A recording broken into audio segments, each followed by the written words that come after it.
Hello and welcome everyone.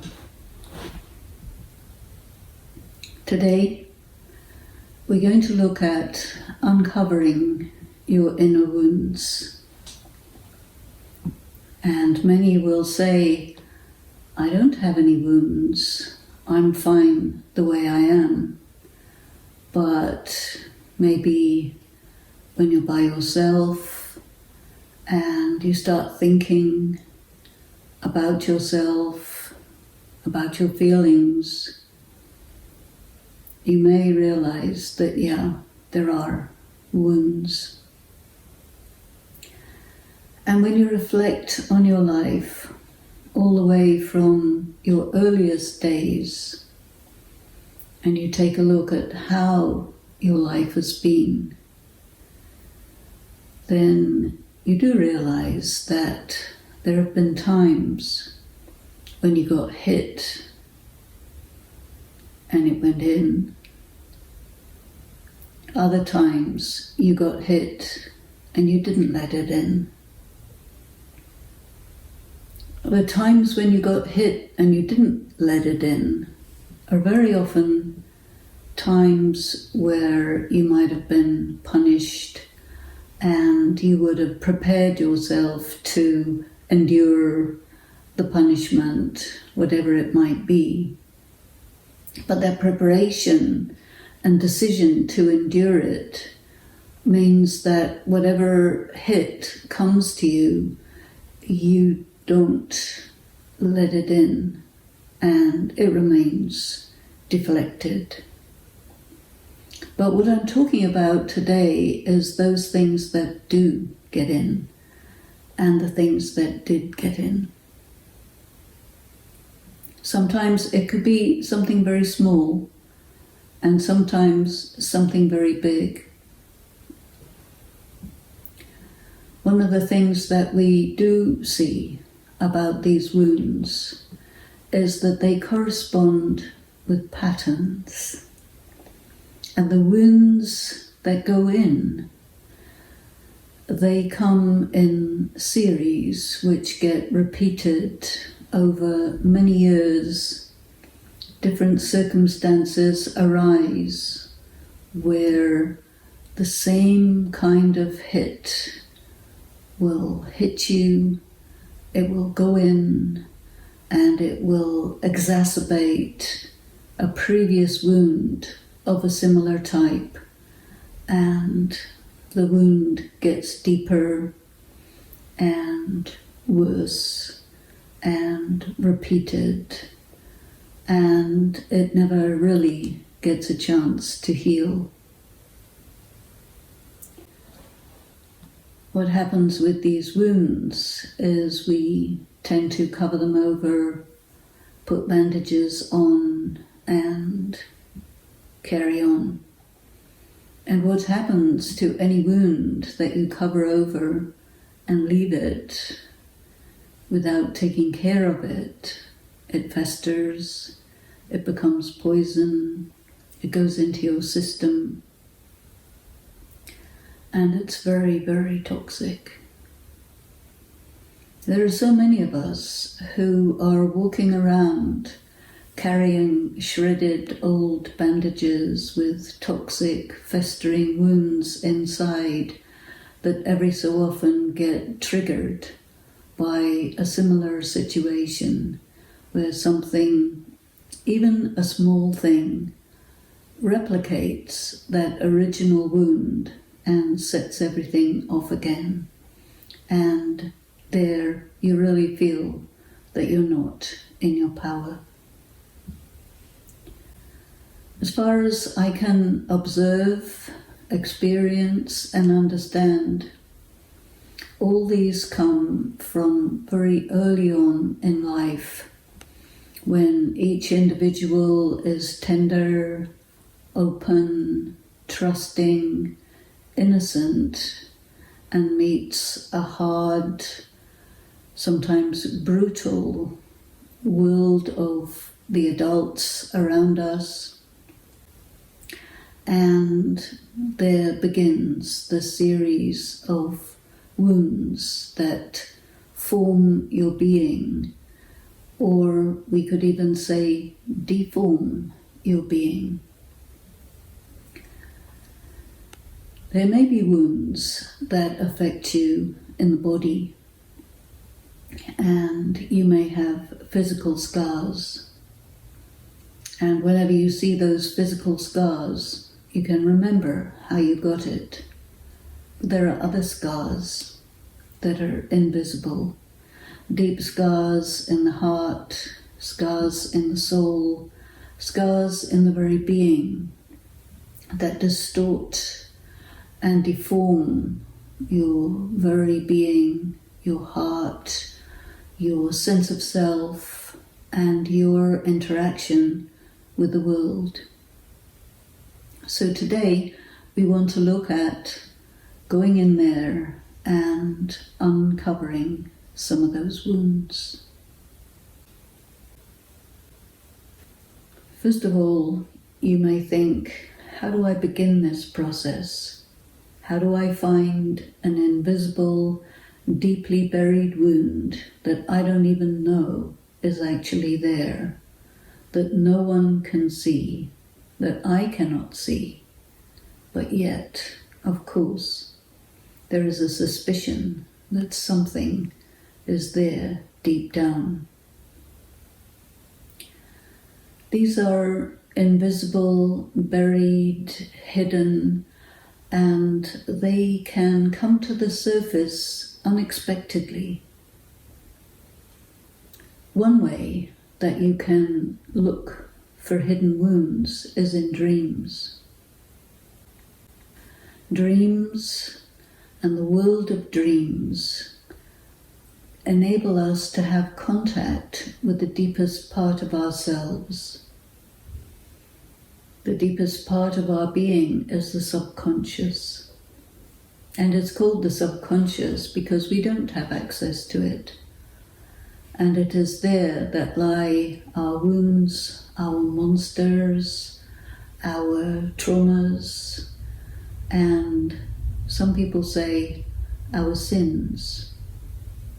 And I want to talk about this word sin in a new way, because a wound that is inflicted by some external force or person or institution, and which is taken in to the being, poisons the soul in the same way as if you yourself had done that very thing to someone else.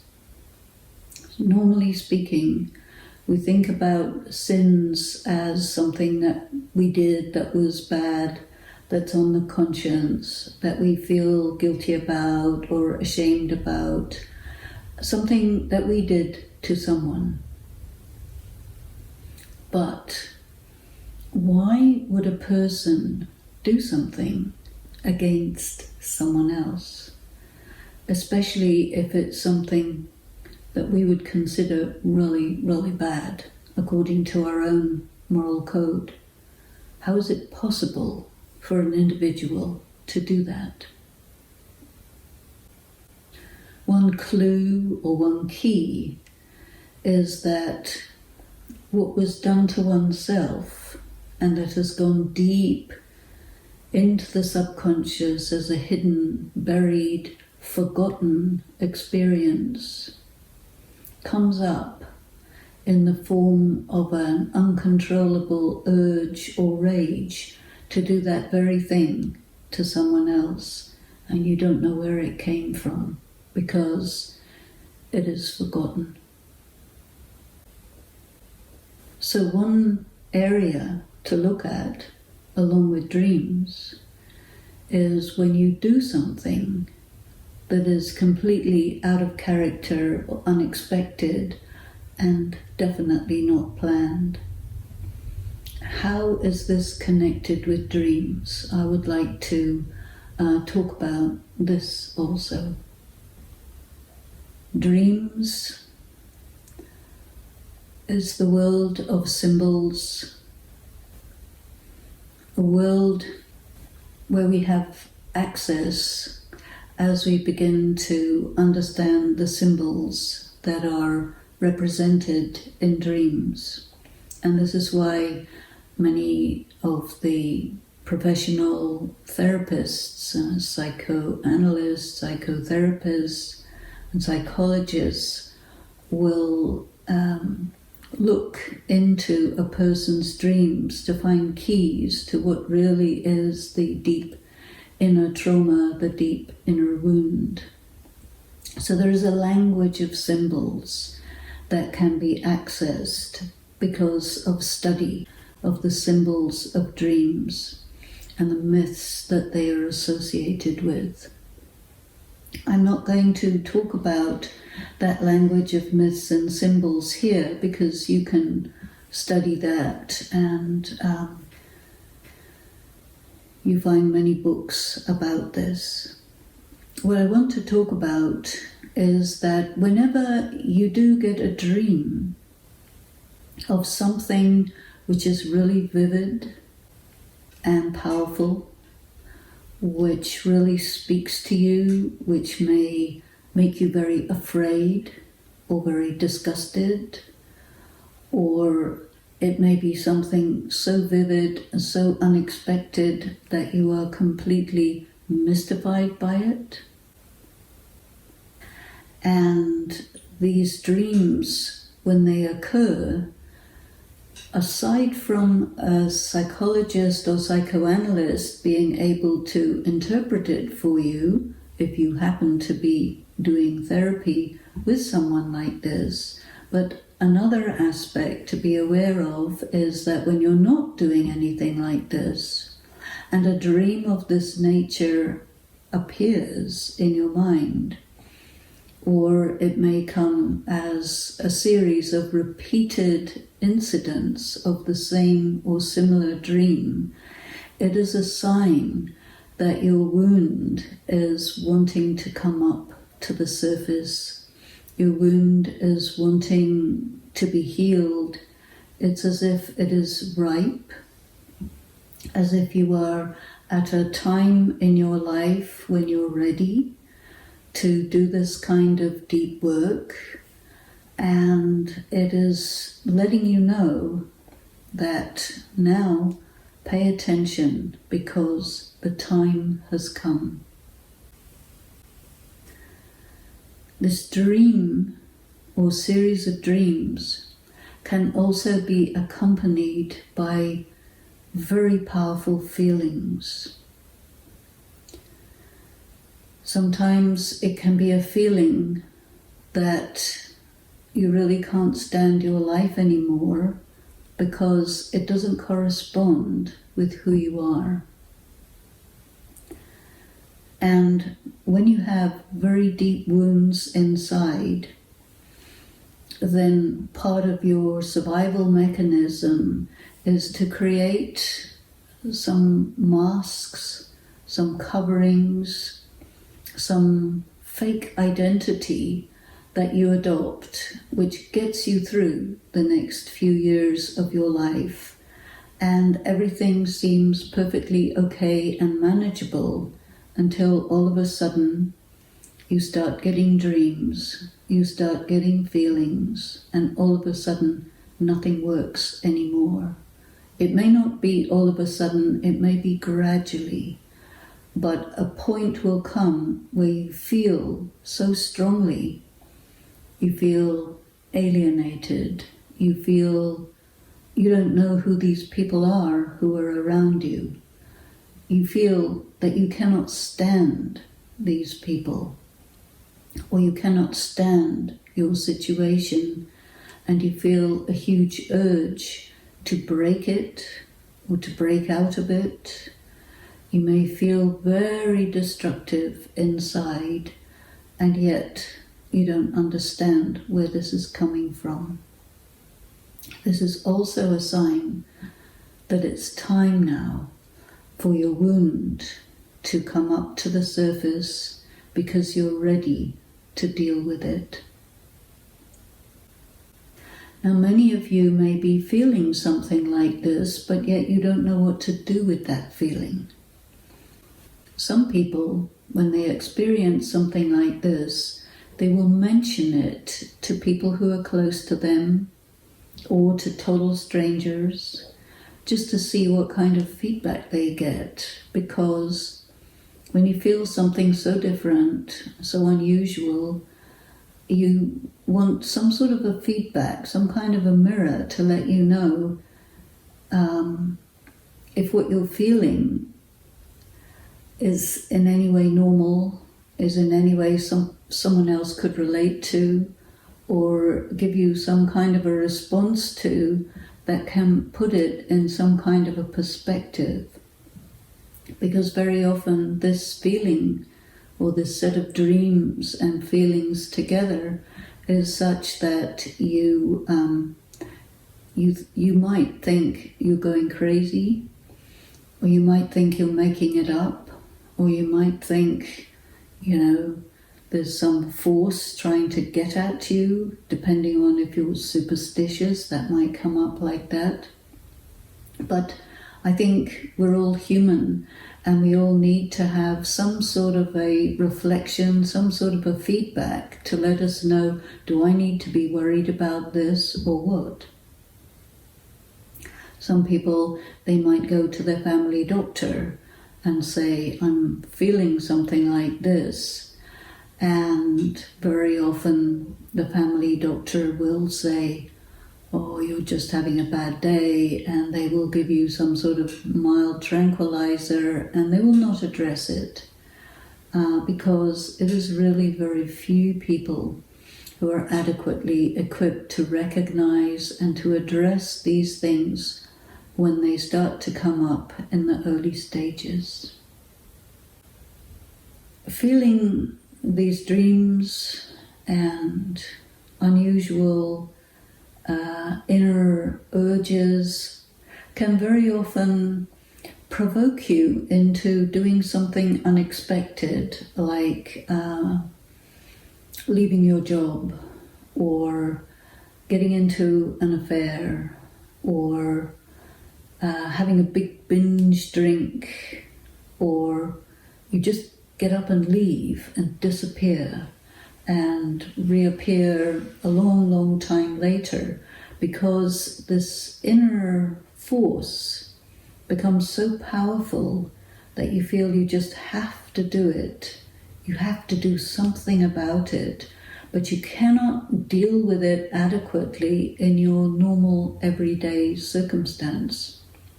And so it provokes you to change your circumstances, can change your environment, can change your job, can leave the house, or you might even just do something that is so shocking that maybe you get thrown out of your job or thrown out of your family, because there's something about going into a completely different circumstance or environment that gives you the chance to sit with yourself away from all of these normal constructs that you had created, which actually came out of that wound.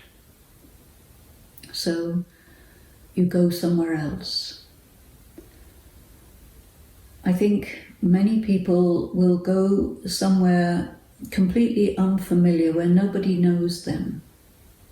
Because when you go somewhere where nobody knows you, then you can behave any way you want, because there's nobody there to say, why are you behaving like that? So changing your environment can give you the kind of freedom that you need to try to get in touch with that. Because these wounds are deep and tragic and confusing, it's very difficult for a person to deal with these things by themselves. And another tragic aspect is that most of the people around you who define themselves as the authorities, the moral authorities, the people who represent goodness, normalcy, they are not the best people to help you in a situation like this. Very, very few people are well equipped to recognize what you're going through and to accompany you as you explore the deep inner world, which is full of monsters, and where you are afraid, where you are afraid to become weak, afraid to become vulnerable, you are afraid to express yourself, you don't know what you might do, you might suddenly turn into a dangerous criminal, you may be afraid of that. So there are all kinds of constraints that you will put on yourself while you are at the same time trying to undo constraints that you had put on yourself to handle the pain of the wounds, and it can get very, very confusing.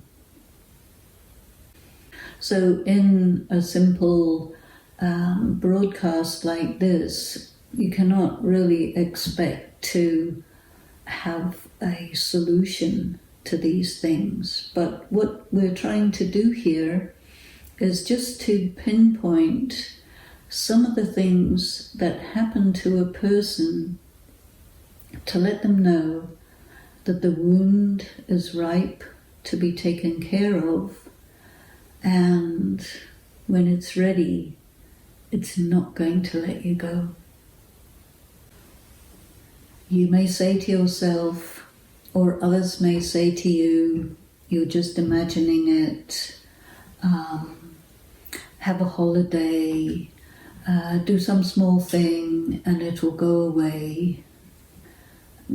Change of air, change of job, change of clothes, various different kinds of little things we tend to do thinking that it'll go away.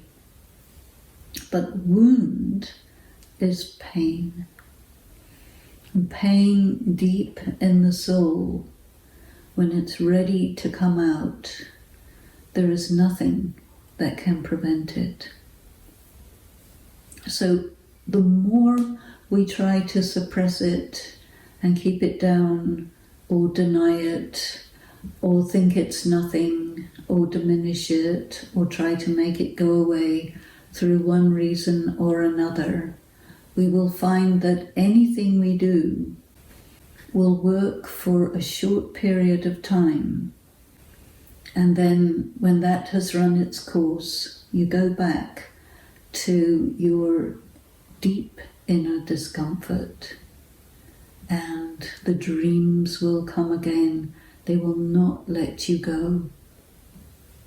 You might also experience that there will be something in your environment which will touch your wound or trigger your wound.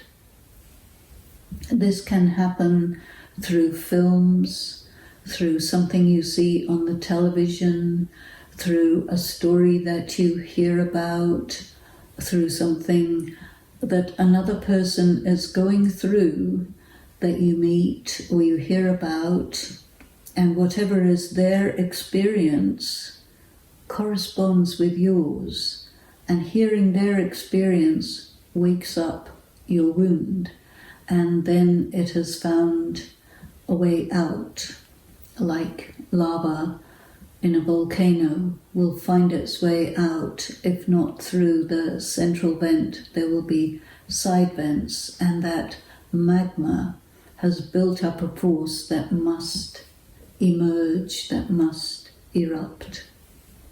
Why? Because that poison doesn't belong inside. So when the wound is ready to come out, is ready to erupt, you have to be present for yourself. And what's really important is to realize that it's important to put aside what you think are your responsibilities. It's important to set aside all the various things that you say you have to do, you must do. These are all excuses. We have to set aside all of those because the highest priority at such a time is yourself, your wound, your relationship with your wound, and your relationship with what has been wounded. What has been wounded? Not your body. Though you may have experienced the wound through your body, it's not really your body that is wounded. It's really your soul.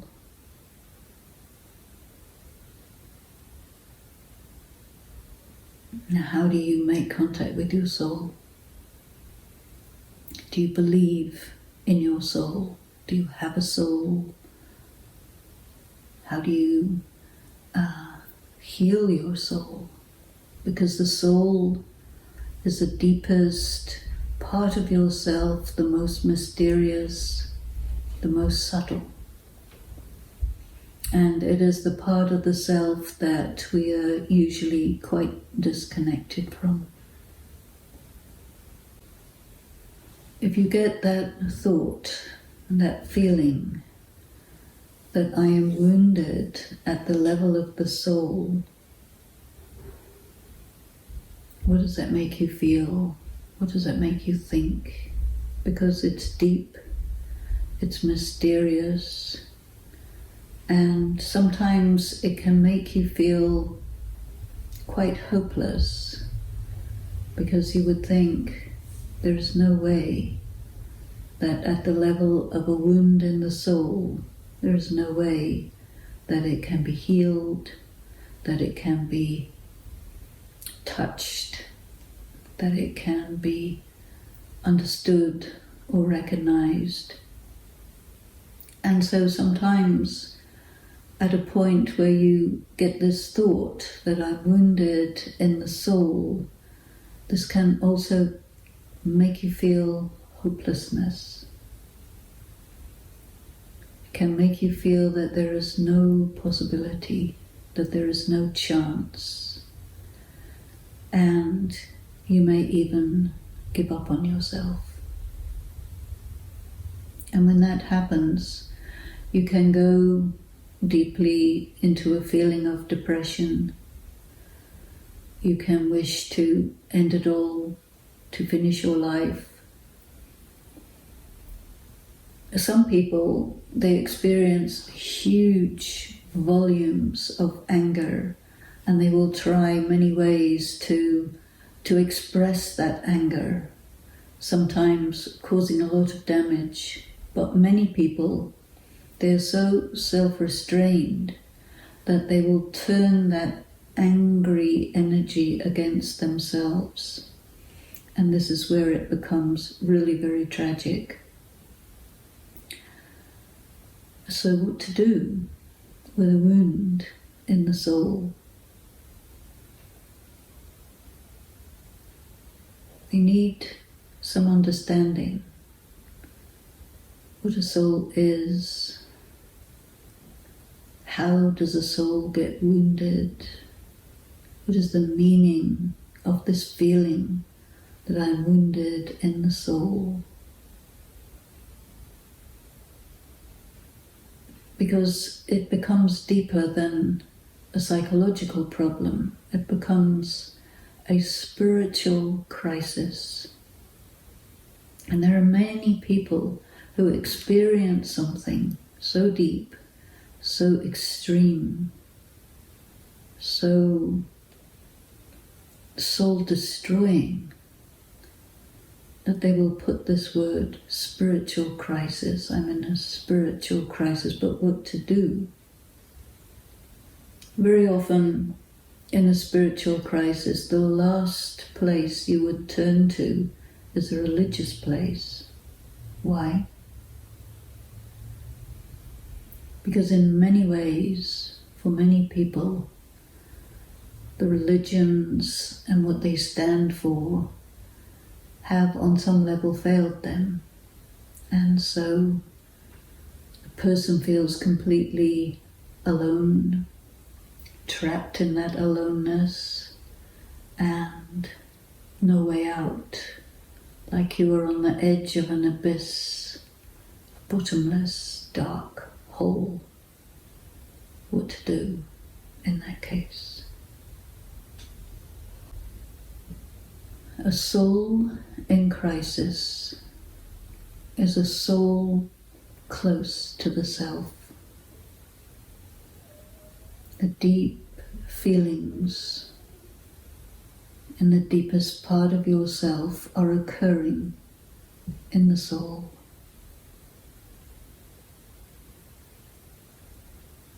The soul is forever.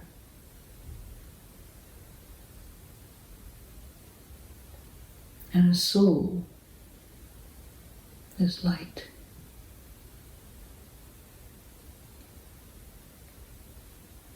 In that deep, dark abyss, there is light.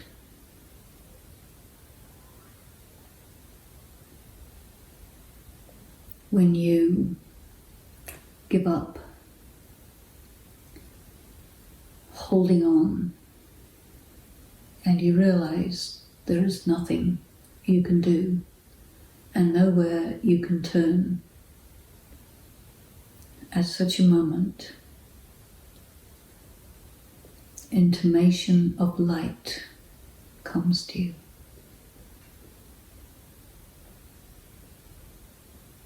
A mysterious light. On one side of your being, you're in the dismal, deep, dark abyss of negativity, and on another side of you, you get the feeling that it's not real, and that on some level, you don't really believe it. If you experience something like this, it's really very positive, because in a very real way, this depth, this deep, dark abyss isn't real. And you get this feeling, even in that depth of darkness, that it isn't real. And when you feel that it isn't real, notice that, feel that it isn't real. Tell yourself it's not real. What is real? I am light.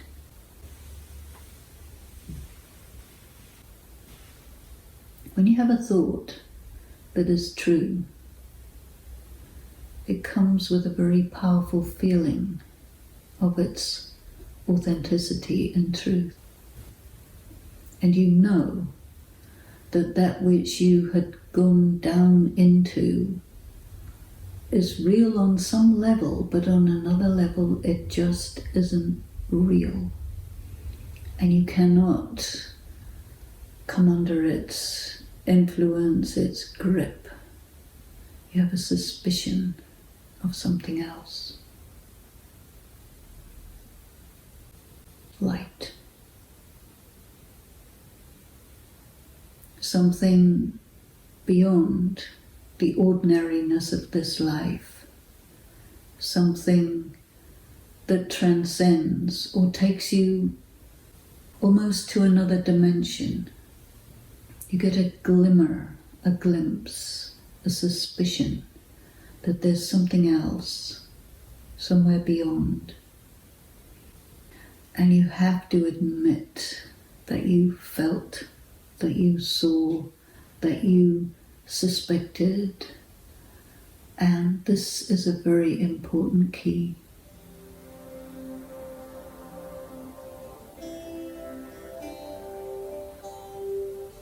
Go inside for a moment.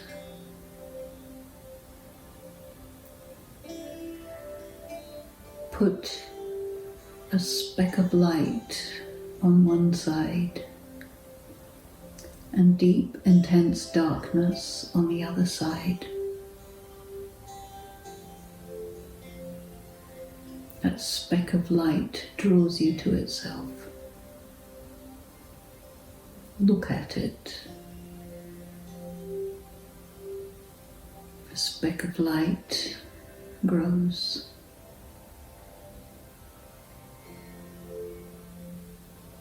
A star. An energy. A ray of light.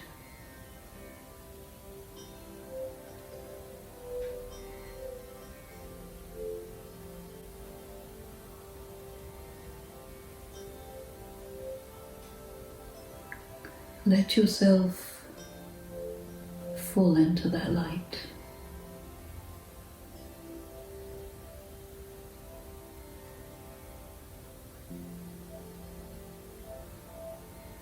Let go of everything. Be with that light.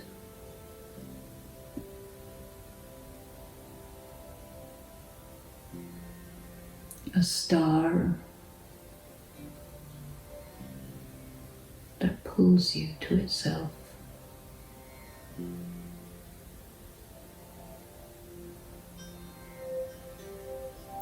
Let go of your fear.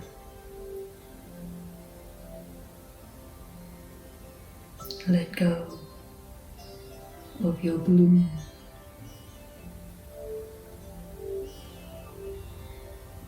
And be light.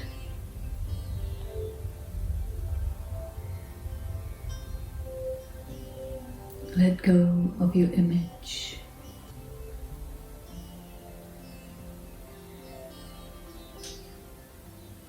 Let go of your stories.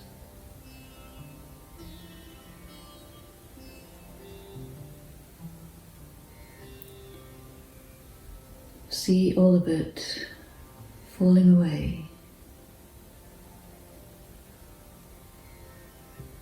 All the layers of your persona peeling away.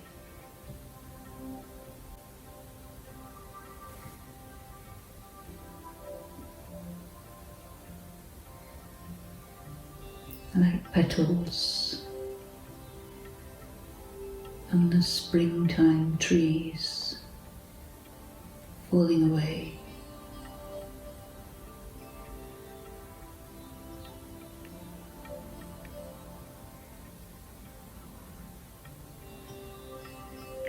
Let yourself feel calm.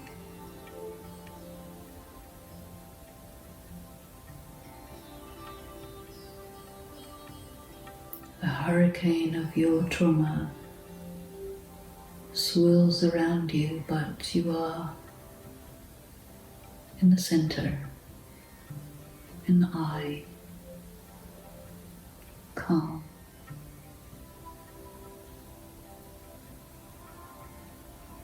Unafraid.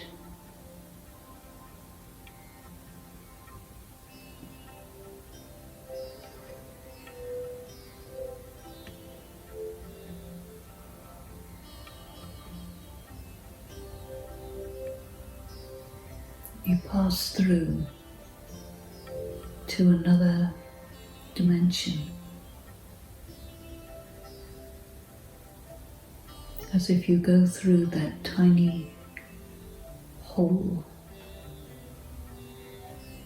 and on the other side is light. You go into that light.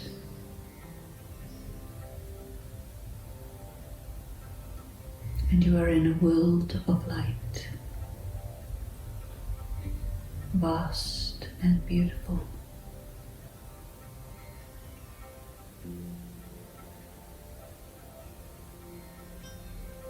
Light upon light, brilliant, swirling light.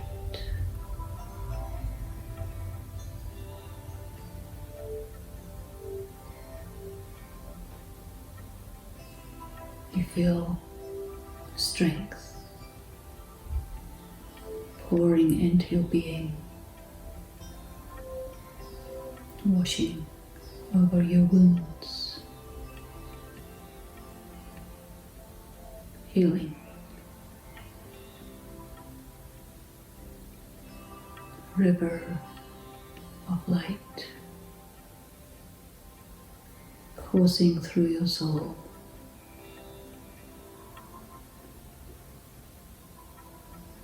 Touching your raw anguish.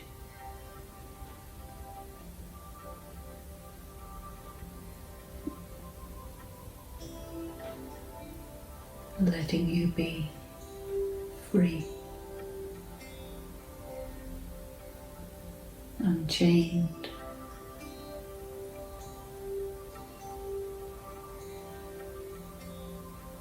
released,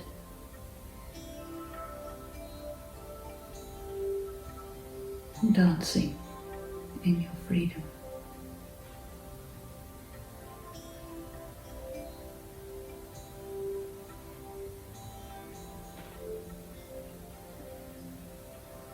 You are one with the light.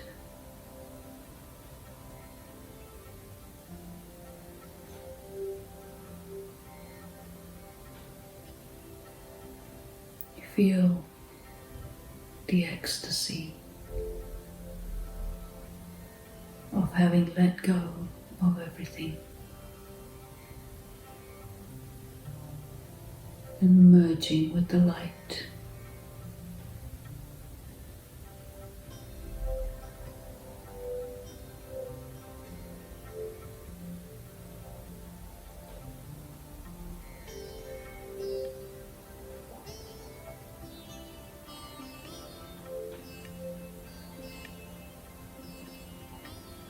The light becomes gentle,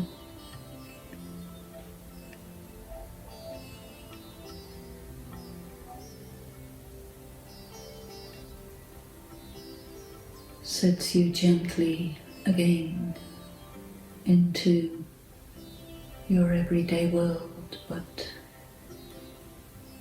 you're filled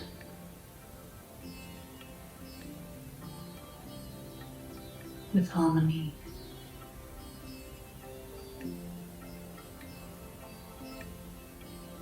at peace with yourself.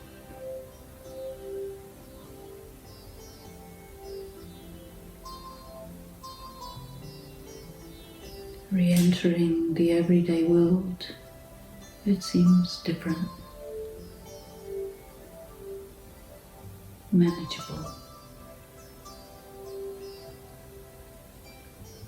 Challenges do not frighten you.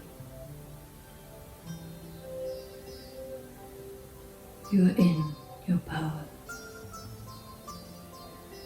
You're ready.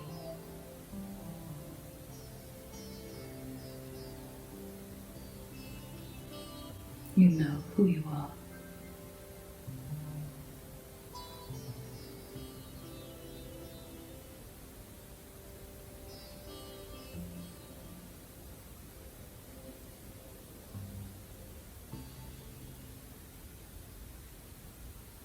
Give yourself time and space to reconnect fully with the everyday world and be at ease. Give yourself time to feel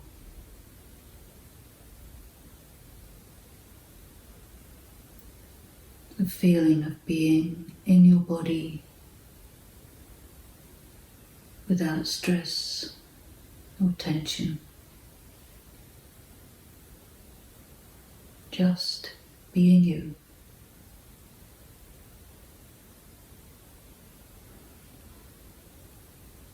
Feel your energy, your strength.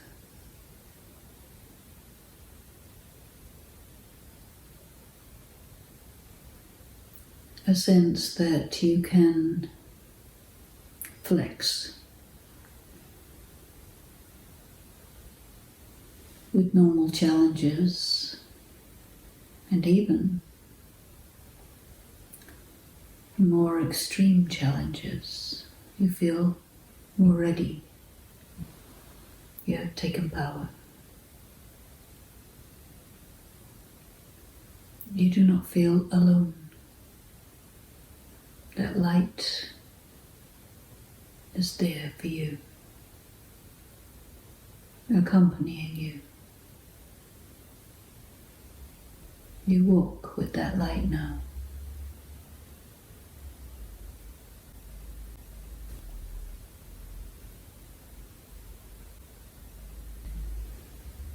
So take time to think about these things and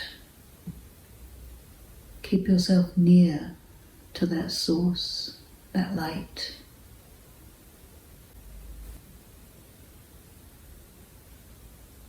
And we will meet again the next time and go further in this very beautiful journey to the depths of our inner being,